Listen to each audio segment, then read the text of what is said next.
back for another round of Merlin. A long time ago, aka 2009, in a land far, far away. I mean, not for me because Camelot is somewhere in the UK in most mythology, and I am from the UK. But if you're from somewhere like Alaska or Kenya, it is pretty far, I guess. There in Camelot live some of the dumbest men in existence that do the same thing over and over again and never learn their lesson. The fact that this kingdom has lasted this long is magic itself, but don't tell the king of the morons over here, he might try and blow up his own kingdom. I'm not going to pretend it hasn't been over a year since the last video. Oopsies, better late than never, as they always say, unless it's an organ transplant, because I'm pretty sure untethered organs are time sensitive. Quick summary in case you're too lazy to go back and watch the first video that will be linked below. This is Merlin, who is destined to be a powerful warlock, aka a man who possesses magic, and he decided to live in a kingdom where magic is illegal, ruled by this unintelligent king who is afraid of magic. But the reason Merlin stays here is that a talking dragon tells him he is destined to protect Arthur, the future king of Camelot, so Camelot can become great. And here's Morgana, who I love and support through all her doings. Now be prepared for 13 episodes of this lot making stupid decisions continuously. Episode 1, The Curse of Cornelius Segan. These workers are digging in a tunnel upon request from the king, and they stumble on a tomb. As we all know, when you find a creepy boarded up room, just walk straight into it, all willy-nilly. And obviously there was a trap, because there's always a trap in tombs, and unnamed worker 56 dies, and the rest of them flee. As Merlin arrives, as he was ordered to tell the workers to be quieter, as they were disturbing Arthur's beauty sleep. Merlin brings Gaius to the tomb, and he almost gets shot with a poisoned dart, like the last guy who strolled into a tomb with 0 portions, but Merlin saved him. King of Simpletons arrives and is excited to find... Idiot. You born clumsy, how do you work at it? It's just one of my many gifts. All the jewels, and orders Gaius to research the tomb. Unsurprisingly, Uther the Foolish would also hire a foolish worker, because this guy is tricked into revealing Arthur has been put in charge of the tomb to this guy, Cedric. He is not a good guy. I got my eye on him. Thank you. So to get the keys so he can get into the tomb, he starts to sabotage things to make Merlin look bad so he can get close to Arthur. Firstly, he loosens the saddles on Arthur's horse so Arthur falls off of them, and he comes to Arthur's aid like a con in rusting armor. Then Arthur is so wooed by him helping, he invites him onto this hunt Arthur and his men are going on. They are outmatched, so Merlin uses magic to save the day, but can't take responsibility for it or it will reveal him. So Cedric over here takes responsibility for the save and another point to Cedric. The final nail in the coffin was Cedric using this smoke ball to put Merlin to sleep. Then he releases Arthur's horses. Arthur is so annoyed he sends Merlin away. Gaius eventually figures out the tomb belongs to Cornelius Segan, who was a powerful sorcerer who was killed for being too powerful. So that his power would not die with him, he put his soul in a giant blue gem, and whoever removes it will be possessed by the soul. So yeah, Cedric gets possessed. We don't even have to pretend that is surprising. Merlin tries to warn Arthur about Cedric. Arthur just thinks Merlin is jealous, and these two fight, and Merlin gets taken to the dungeon for a timeout. Shit hits the fan almost immediately, and a lot of people die and or are injured, including a lot of knights. Call back to my last video, you can only be a knight if you are nobility in Camelot. I very much doubt nobility are pumping out sons at a high enough rate to replace all the ones that die, and that will be a common theme. A lot of knights die. There cannot be enough nobility to replace them. Gwen and Morgana are helping the wounded out of the kindness of their heart. Love my girls, they can do no wrong. Merlin escapes, saves the day, and Uther locks the tomb back up. The dragon and Merlin make up. They got into a fight that resulted in Merlin saying he will never go to him again for help at the end of last season. They are fine now. Hugs and kisses all around. This is the exact plot of A Remedy to Cure All Ills from season 1. They just changed the Pendragon that was stupid enough to fall for it, placing a trusted aide with some random stranger they found on the street, and then almost getting everyone killed. But Arthur gives this half apology, so he's better than his dad, who never apologizes. There was some truth in your accusations against Cedric. Does this mean you're admitting that on this occasion I was actually right?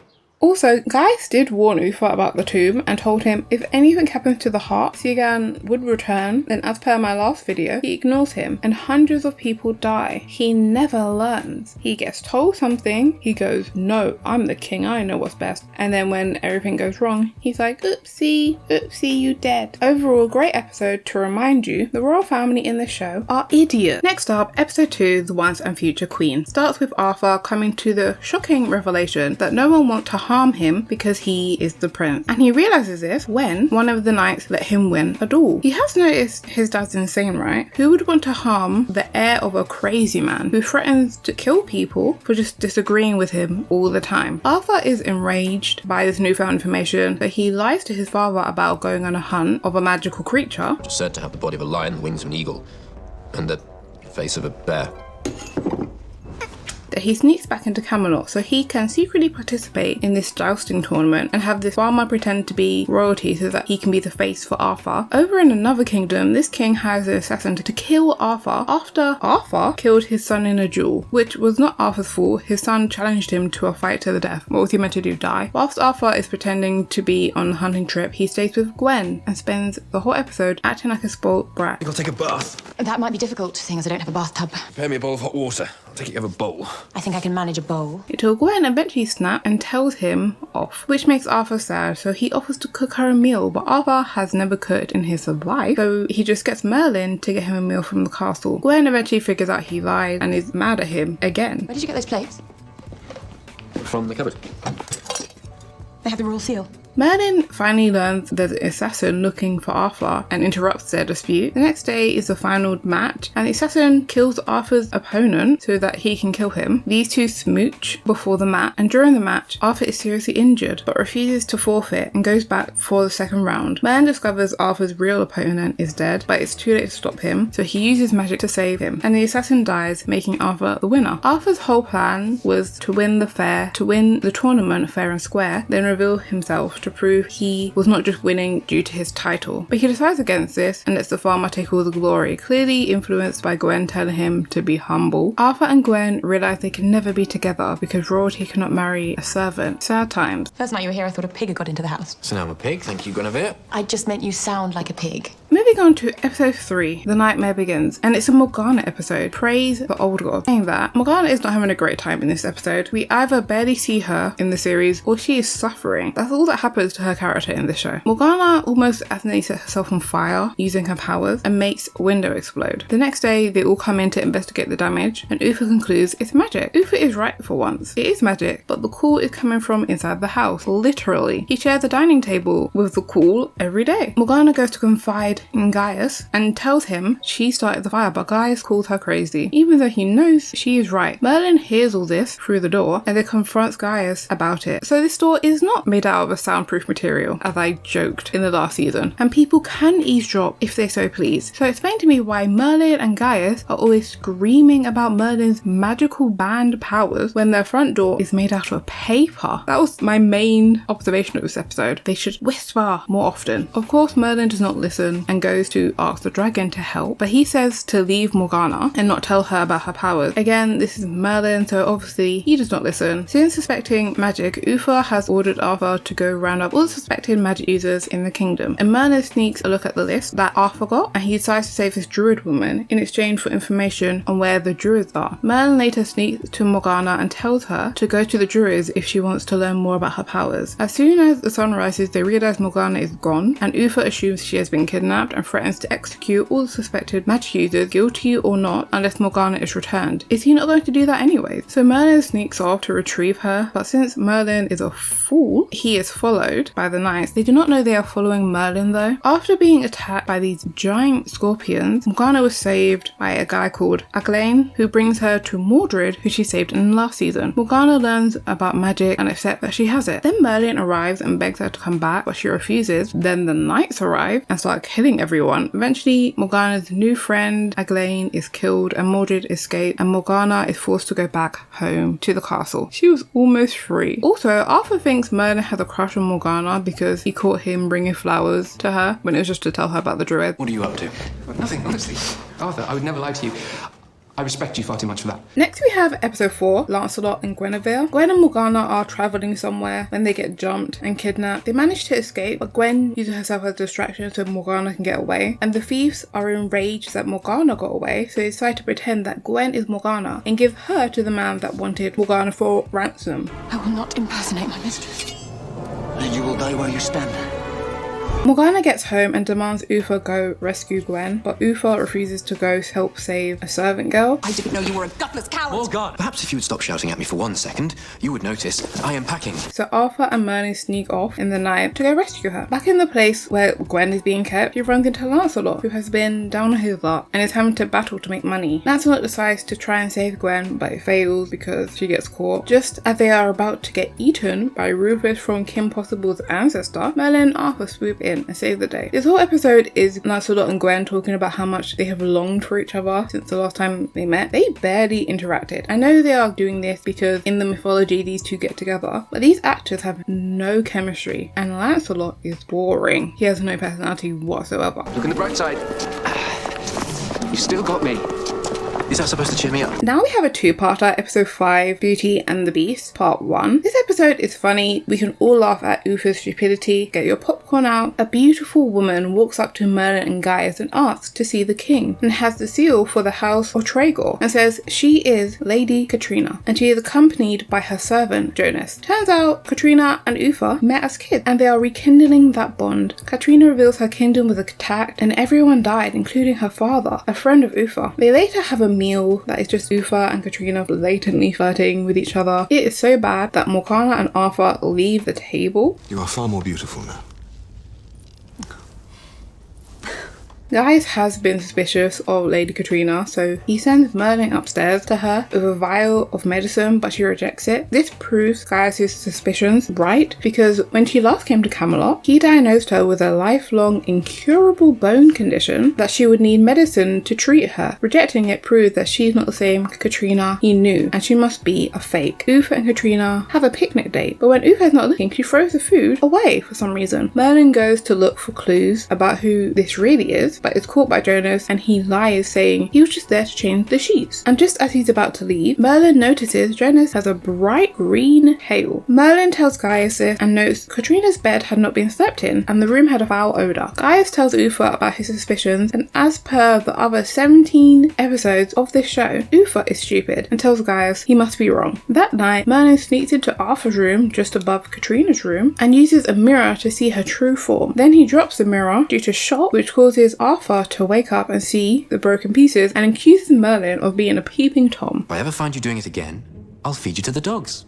Do I make myself clear? Yes, absolutely, sire. Merlin follows Katrina and turns out she has been sleeping in the basement of the castle in a pile of filth because she's a troll and trolls like dirty conditions and that's why she will not eat the food that was given to her because trolls only eat rotten food. Merlin is also spotted by Jonas. I assume the real Katrina must have died in the attack on her kingdom. Katrina gives Uther an amulet and now he's fully under a love spell. The next day, Katrina and Uther announce their engagement and their wedding will be the day after. Some people are a bit hesitant but they could not question Uther. Merlin tries to use a spell to reveal Katrina's true form, but she is too strong and Jonas sees him, so now they know he has magic. They trick Merlin into a cave and trap him there. On the day of the wedding, Merlin eventually escapes and runs to the wedding, pushing these poor people out of the way. He didn't need to do that. After fighting Jonas, he finally gets to the wedding, but it's too late. Arthur's new stepmom tells riddles under bridges. Is that a troll stereotype? Was I being ignorant? I love trolls, I promise I do. I made a whole video about them. Continuing the story in episode 6, Beauty and the Beast part 2, to get rid of Merlin, Katrina tells Uther Merlin stole her family seal, so Uther sends men after him. Arthur, the loyal friend he is, gets to Merlin first and helps him escape. Merlin tries to tell Arthur Katrina is a troll, but Arthur thinks he is being metaphorical for some reason. Like magic, it does not exist in this world. I know what you're trying to do and I appreciate it. You're a true friend, but it's not about whether I like her or not. It's about what makes my father happy. Merlin is now hiding in a barrel. Uther's knights are so bad at their job. He really needs to get rid of that nobility clause. Uther, with guidance from Katrina, orders Arthur to collect higher taxes even though the citizens are already struggling to pay the current ones. Despite Arthur's protest, he orders to still do it. Merlin sees Katrina take a potion that helps her remain in her human form, so he and Gaius decide to steal it and replace it with a fake one so she still thinks she is safe and stable. Gaius does make Merlin try it to make sure it tastes the same, and it has really disgusting ingredients. Horse dung,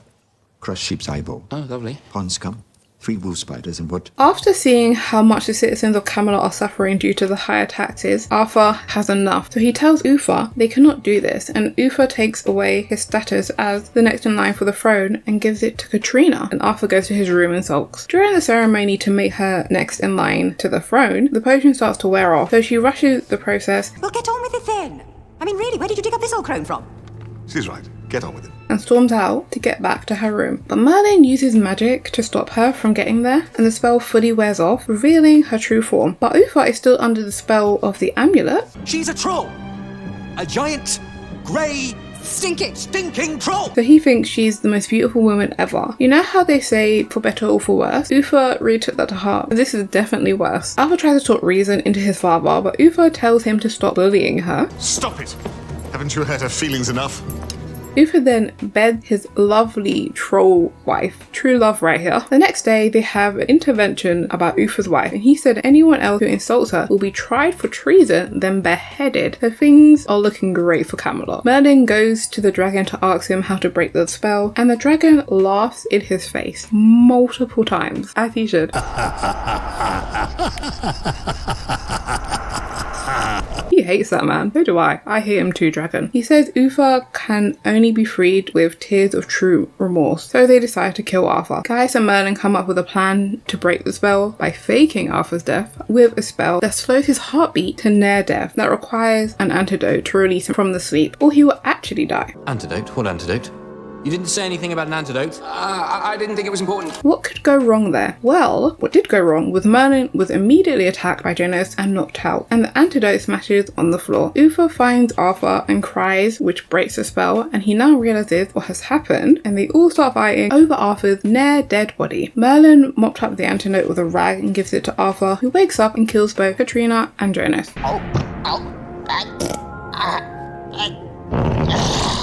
Arthur almost had a half-troll sibling because Uther and her did consummate the marriage in her troll form. Also, we never find out what Jonas is. Well, now he's dead. After that humiliating episode for Uther, let's watch him make more poor decisions in episode 7, The Witchfinder. But first, let's start with Merlin making poor decisions. He is collecting wood and he decides to make the smoke in the shape of a horse, and this woman sees it and goes to tell Uther. Uther is sick and tired of the evil magic permeating Camelot, so he decides to call the Witchfinder. Gaius calls Merlin stupid, as he should, and clears the house of anything magical. The Witchfinder shows up to Uther's court, and he has these 3 women testifying to seeing blatant acts of sorcery in the middle of Camelot. In the water, sire, terrible faces. She was jumping right out of his mouth. And he names Merlin as a suspect, since he was the one near the woman when she saw the initial horse smoke. They search through and destroy Gaius' workshop, and they eventually find a magical bracelet, and Gaius believes it's Merlin, and he takes the fall and is tortured by the Witchfinder for days. Eventually, Gaius lets it slip that Morgana gets medicine for her nightmares, and then the Witchfinder threatens Gaius that he will reveal both Merlin and Morgana unless he confesses, so he does, in front of Uther, and is sentenced to death. Which just leaves Merlin and the Lady Morgana.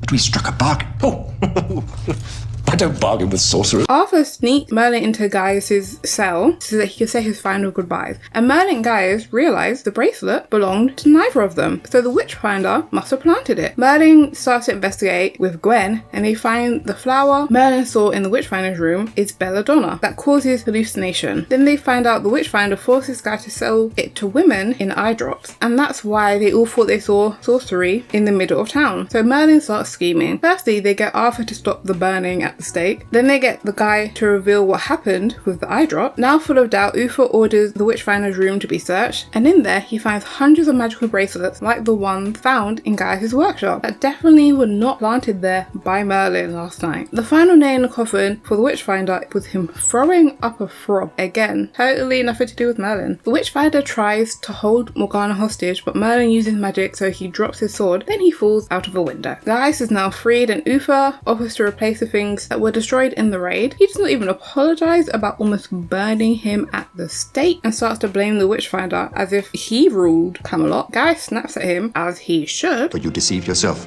You see foes where there are friends. You see sorcerers where there are but servants. And tells him off for almost murdering him and Uther Salt like a child. And as we can all guess, Uther learns nothing from this episode. Now on to the next. Episode 8, The Sins of the Father. Uther is throwing another ceremony. That's all they do in this show, is throw ceremonies and have duels. What else do they do? Oh, and almost get murdered by magical creatures. Those 3 things. This woman kills a bunch of knights and challenges Arthur to a duel. See? A point proven immediately. The next day she comes, she wins the duel and says he must meet her in 3 days and accept her challenge. And Arthur agrees. Uther forbids him from going and following some strange woman into the woods. You know, sensible for once. Especially after Arthur tells Uther that the woman said that she knew his mother. While staying at the castle, Morgause gave Morgana a healing bracelet that finally cured her nightmares. Upon seeing the bracelet, Gaius comes to the realization that it bears the mark of the house of Volois, and Morgause must be the half-sister of Morgana, who Uther thought died many years ago. Turns out she was given to the high priestesses of the old religion, so now Uther does not want Morgana to find out she has a half-sister, as it may divide her loyalty. Too late for that. She tried to kill you already. And he fears Morgause knows how Arthur was really made, because no one ever listens in the show. Arthur and Merlin obviously go to meet Morgause, and she tells Arthur to put his head on a block, and he does, as he is told.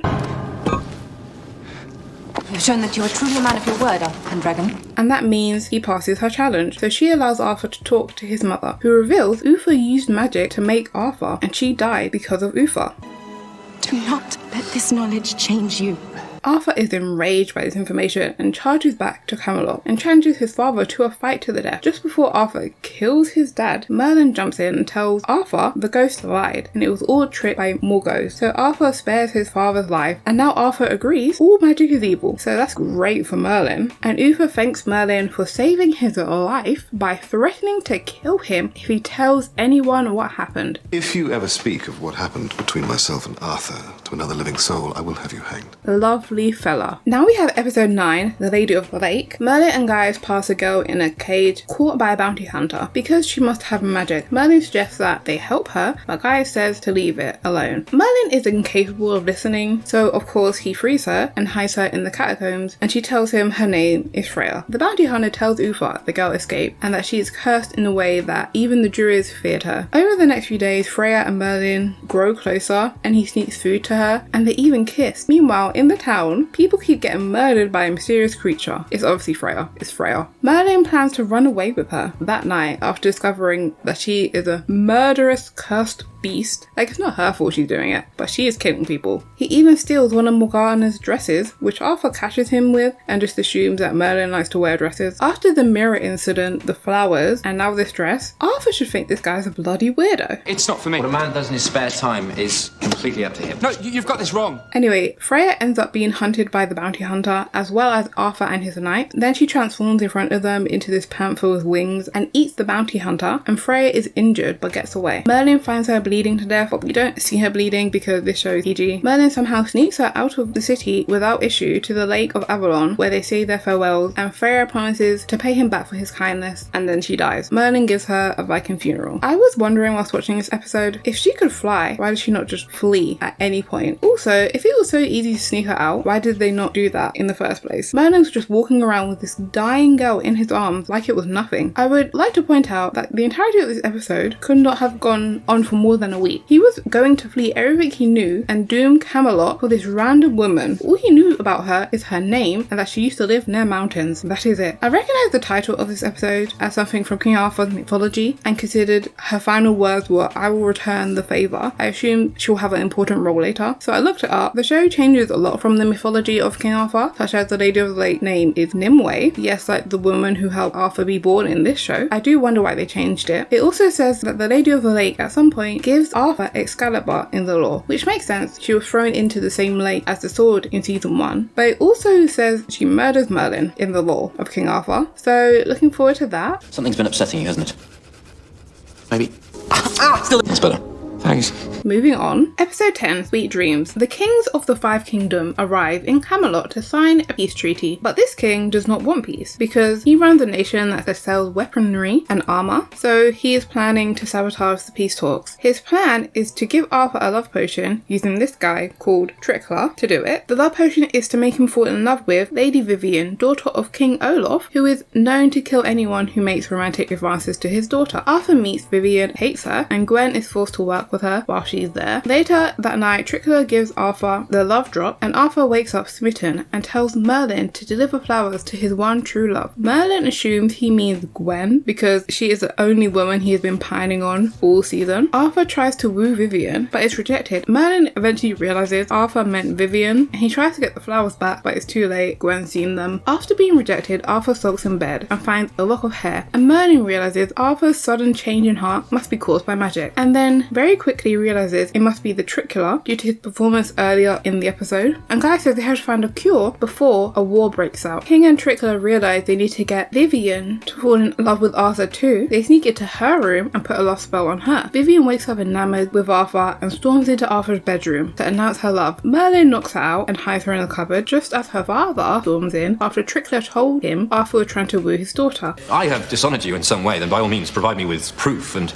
I'll face the consequences. They don't find Vivian, luckily, and they all leave. Then Merlin sneaks her back into her room. Arthur that night climbs up the side of the castle into Vivian's room, and they make out and declare their love for one another. They eventually get caught, and Olaf challenges Arthur to a fight to the death. You once said that if you ever truly offended my honour, then you would happily pay the price. Uther just stands there with a dumb look on his face, and Gwen is hurt by this when she finds out the guy she thinks just confessed to her is now battling to the death for another woman. The fight starts, and Arthur is losing badly due to him getting distracted by Vivian. Merlin finally figures out how to undo the spell, and by figures out, I mean he goes to ask the dragon. Like always, the spell can only be undone by true love's kiss, so Merlin begs Gwen to help. Eventually, he reveals Arthur is under a love spell, and she agrees. These two make out. Arthur returns to normal, wins the fight, and spares King Olaf's life, and makes a speech about peace. Maybe I'm just not a romantic, but this happens at least half a dozen times. Why does no one ever think it's weird when a man goes batshit insane within a week of meeting a woman? And even when it happened naturally earlier on in the season with the Lady of the Lake, I still thought that was insane. Arthur's room and the room of royalty and nobility in Camelot is concerningly easy to sneak into. Trickler sneaks in their rooms 3 different times, and Merlin manages to carry an unconscious heir to the throne around and no one stops him. Arthur climbs through a window, an unlocked window, and sneaks into Vivian's room. People always use magic to try and kill these people. Realistically, just climb in their house and stab them. I know it's medieval times, but they have awful security. I'll repeat this again. For a man paranoid that all magic is out to get him, he never suspects magic when it's glaringly obvious. He was willing to battle someone to the death, and Uther thought nothing of it. Episode 11, the witch is quickening, and Mordred is back. Him and this guy called Alvar break into the castle, murder a bunch of guards, and sneak into Lady Morgana's room to ask her to steal an important magical crystal in the vault of Camelot, and she agrees. Merlin senses Mordred and tells Arthur he suspects the thieves are in Morgana's room. When they get to her room, Morgana hides them, and Arthur thinks Merlin is just stupid. But Merlin knows Morgana must be hiding them, and he grows suspicious of her. The next day, Morgana steals the keys, but is caught by Merlin, but he cannot accuse the king's ward without proof, so she gets off free. Later that night, she steals the crystal and gives it to Mordred and company. Uther is enraged when he discovers it's missing. He does not know what it does, but he mentions dozens of sorcerers laid down their lives to try and protect it, and now he's worried. Merlin goes to ask the dragon about the crystal, and he tells him it's a crystal of Neotid, and it allows its users to see the past, present, and future. Then Merlin mentions Morgana and Mordred stole it, and the dragon rubs it in his face that he told him, 1, Mordred was destined to kill Arthur, so he should have let him die in season 1. 2, he told him not to let Morgana find out about her powers earlier in this season, and he just never listens. Then he informs him of the legend of Mordred and Morgana working together to take down Camelot. Merlin tells Gaius all this, and Gaius tells Uther, a watered down version, that someone spotted the thieves with the stone in the forest. Then Arthur and his men, accompanied by Merlin, go to look for them. They find their camp, they all fight, they murder all the people there apart from Alvar, who is captured, and Mordred, who Merlin tried to trip up but he got away, and he vows that he will never forgive Merlin for this betrayal. Very dramatic 10-year-old. That night, Merlin holds the crystal before they return to Camelot and sees the dragon burning Camelot to a crisp and is terrified by it. Alvar gets taken back to the castle and is sentenced to death. After everyone leaves, Morgana argues argues with Uther, calling him a lot of names, and then tells him she disowns him. Because you're an arrogant fool.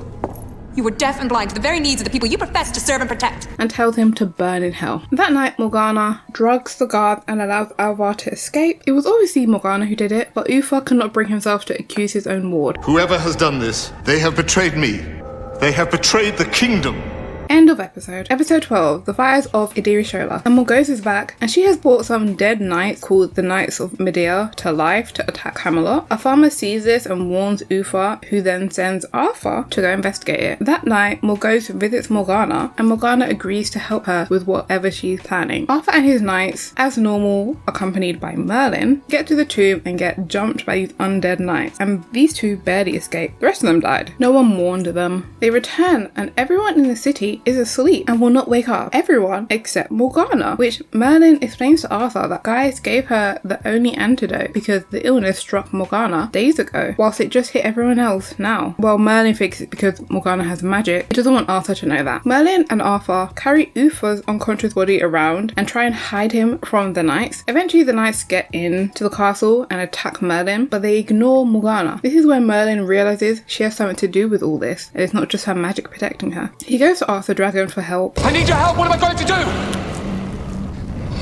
Don't pretend. I know you're listening to me. Who laughs at him and tells him he warned him multiple times, and the only way to break the spell is to kill Morgana. So he does. When Arthur leaves to go fight the knights, he poisons Morgana, and her sister, Morgause, comes running in to her side. And Merlin tells her she has to call off the attack, then he would tell her what he gave her. Then she stops it, everyone wakes up, and she takes Morgana with her in this mini tornado. Merlin, now armed with the dead knight's sword, frees the dragon, as earlier in the episode he swore on his mother's life that he would release the dragon if he saved Camelot one final time. The chains snap and the dragon flies off, and Merlin watches that he just released the destroyer of Camelot. As you can see, Morgana now wears heavier eyeliner, and we all know heavier eyeliner makes people evil, apparently. Episode 13, The Last of the Dragon Lord. And as expected, the dragon is burning Camelot to ashes, as well as killing all the citizens. Arthur and his men are no match for the dragon. Whilst Gwen was getting water, Arthur defends her, which results with him getting injured. Merlin is unable to use magic on the dragon because he is a creature of magic, and apparently that cancels out. The dragon is having a fun time. Look at the glee on his face. Gaius tells Uther they need a dragon lord, and Uther said that is impossible because he killed them all. Oh, if it isn't the consequences of his own actions leading to the death of hundreds of his own people yet again. Anyways, Gaius says there's one left, and Arthur offers to go, but Uther points out the location of the last dragon lord is in a kingdom they are at war with, which confused me. Did they not have a peace meeting with the king of the 5 nations several episodes earlier? How many nations are on this small place that they can just walk to? Anyway, Arthur openly defies his father in front of everyone, saying he refuses to watch Camelot turn to rubble. Merlin starts to pack to travel with Arthur, and Gaius tells him some crucial information. One, Gaius is the one who helped the last dragon lord called Balinor escape, and that's why he knows where he is. And a second piece of information Gaius gives Merlin is Balinor is Merlin's father. Dun dun dun. They travel to the town Balinor is rumored to be in, and they go into this tavern and they meet these lovely gentlemen. And Arthur asks about Balinor, but they give no information. Willing to pay?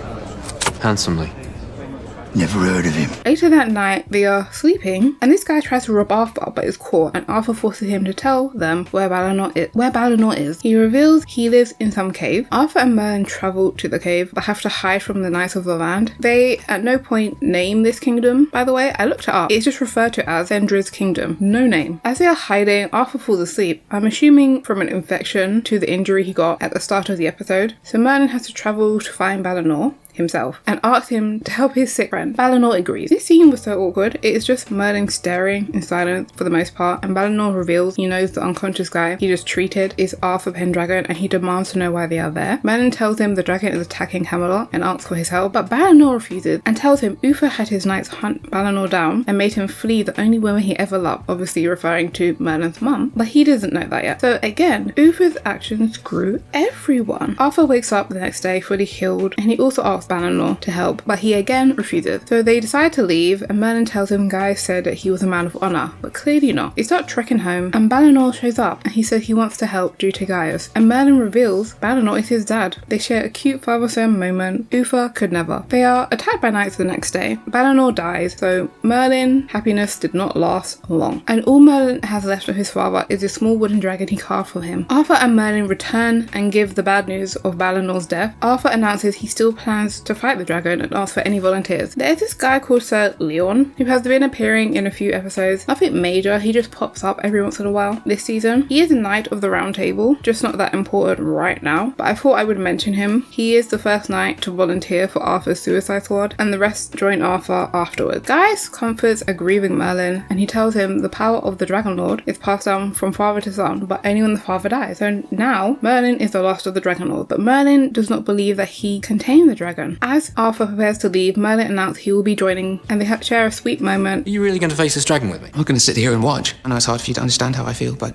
I care a hell of a lot about that armor. I'm not going to let you mess it up. Realizing they will probably die, Arthur and his men immediately get knocked out. It was like kittens versus a Great Dane. Only Arthur managed to get a small poke before being knocked out. It was kind of embarrassing, not going to lie. Merlin and the dragon face one another. Then Merlin hears the voice of his father. Then he knows what to do and manages to subdue the dragon and does not kill it, sparing its life, and tells it to leave Camelot. The dragon promises to remember the act of kindness, aka not murdering him. Arthur wakes up. Merlin tells him Arthur defeated the dragon when he gave him that paper cut of the stab earlier, and Arthur believes it. These two walk home, and Gwen runs up and hugs Arthur. You see, this is chemistry. I assume Leon later comes home too because he's in the next season. Not sure the rest of the knights survive. End of season 2. Merlin's dad was on screen for all of 10 minutes, and he is already the best dad in the show, beating someone. In the last video, I dedicated an entire segment to talk about the characters in Merlin who also appeared in Doctor Who. So this video I thought I would expand to other shows that I noticed actors from, starting with Georgia Tennant, daughter of the Doctor. I promise there are others on this list that aren't Doctor Who related. Georgia Tennant was Jenny in the episode The Doctor's Daughter, where she played the Doctor's daughter, which was funny because in real life she is the daughter of Peter Davison, who played the 5th Doctor. She's also married to David Tennant, who is the 10th Doctor and 14th Doctor. Okay, moving on from Doctor Who now. Next we have Colin Salmon, who was in a DC show called Arrow, who played Walter Steele for 2 seasons. Next we have Asa Butterfield, who was in the last season too, portraying Mordred, the kid who is destined to murder Arthur. We learned that last season. Every time he appears on screen, all I can see is Otis from Sex Education. Asa gets replaced as the character Mordred after this season, so this is the last we'll see of him. Bye, Otis. My overall review of the season is Uther is still stupid. You can never doubt the paternity of Arthur though, because he makes almost the same amount of mistakes as his dumbass father. At least Arthur has people around him who will tell him the truth. Uther has no one he can truly rely on. Yes, he has his son and Gaius, but he ignores their opinions almost all the time. He makes so many stupid decisions that when Uther was banging a troll, everyone just assumed he was of a right mind. Also, the intended relationships in the show never work, in my opinion. So far, they have paired Gwen with Merlin, Arthur, and Lancelot. She's meant to have a love affair with Lancelot, but these two have zero chemistry at all. I know it's written this way due to mythology, but you have to hand it to the writers. They have written the most underwhelming canonical love triangle ever. She only has chemistry with Arthur. Everyone else is just forced. In episode 6, Arthur revealed that Camelot is basically broke. Not only is Uther a magic-obsessed lunatic, he's an awful ruler. I also think it's interesting the parallels between Arthur's relationship with his father and Merlin's relationship with his.